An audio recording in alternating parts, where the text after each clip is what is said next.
Hi అండి. నేను మీ నవీనాని. Welcome to our channel Naveena vlogs అండి. వంటంతా కంప్లీట్ అయిపోయింది. కిచెన్ కౌంటర్ టాప్, గ్యాస్ పొయ్యి అంతా తుడిచేసుకుంటున్నాననమాట. ఈరోజైతే కర్రీ వచ్చేసి వంకాయ టమాటా చేశాను. ఉదయం చపాతీలోకైతే బంగాళదుంప టమాటా చేశాననమాట.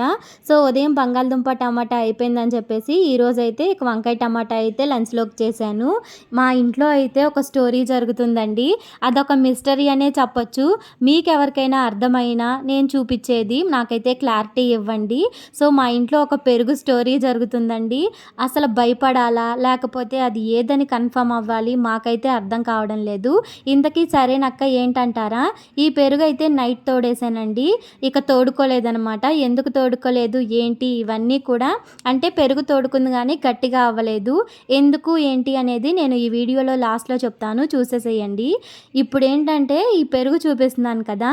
దీంట్లో అయితే ఒకరోజు పెరుగు తోడేసి పెట్టానండి. చాలా రోజుల క్రిందటైతే అదైతే దాని మీద ఇక నైట్ తోడేసి పెట్టాను. ఇక పడుకుని పోయాము ఎళ్ళి. ఇక నైట్ అయితే దాని మీద ఈ గిన్నె పెట్టానండి బరువుగా. ఎందుకంటే అంతకుముందు ఒకసారి అలాగే పెరుగు మాయమైపోతే ఈ గిన్నె సపోర్ట్‌గా ఉంటది. మనకి పిల్లి తినకుండా కాస్త పడేది కదా అని చెప్పేసి అలా ఉంచాననమాట. ఇక నైట్ అంతా అయిపోయిన తర్వాత చూస్తే ఉదయాన్నే లేచేసరికి ఆ గిన్నె అలా పక్కకు పెట్టుందండి. ప్లేట్ అయితే ఇలా తీసి పెట్టుంది. లోపల పెరుగు మొత్తం మాయమనమాట. అసలు పెరుగు అస్సలకి లేదు. అదే కౌంటర్ టాప్ మీద పెరుగు పడిందా అంటే ఒక్క చుక్క కూడా పడి లేదనమాట. ఇదేమన్నా బరువైంది కాదా అక్క అంటే బరువైందేనండి.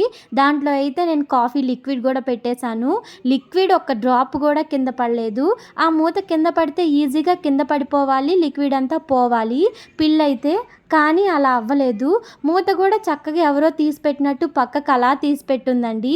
ఇది పిల్లా లేకపోతే ఏదో కానీ మాకైతే ఇప్పటికి అర్థం కాలేదు.